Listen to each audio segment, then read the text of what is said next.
open a file on the server. So I create a txt file, demo file .txt, and paste the content, and we have this text. Save and close. And to open the demo file, you should use the built-in open function, and the open function returns a file object which has a read method for reading the content of the file.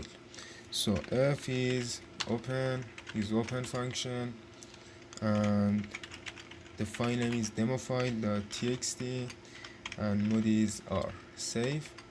And so print f.read. Save and run. And we have the text.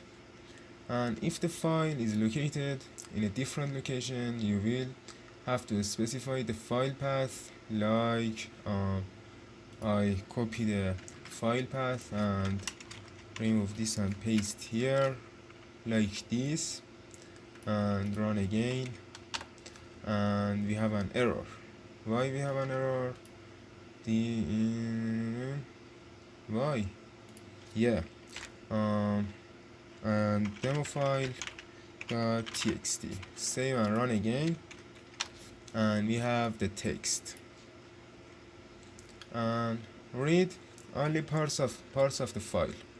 By default, the read method returns the whole text, but we can also specify how many characters you want to return. So print f.read and 5 characters.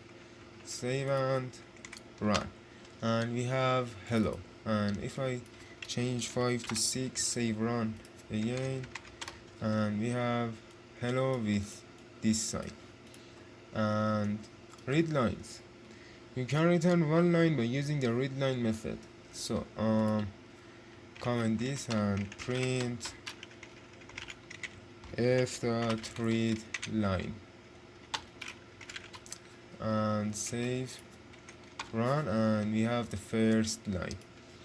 And by calling the read line 2 times, you can read the 2 first lines. So call again and run again, and we have the first and second lines. And by looking through the lines of the file, you can read the whole file line by line. So comment and for x in f and print x, save and run, and we have lines. And close files. It's a good practice to always close the file when you are done with it. So call f.close, save and run, and we have the same result. And you should always close your files.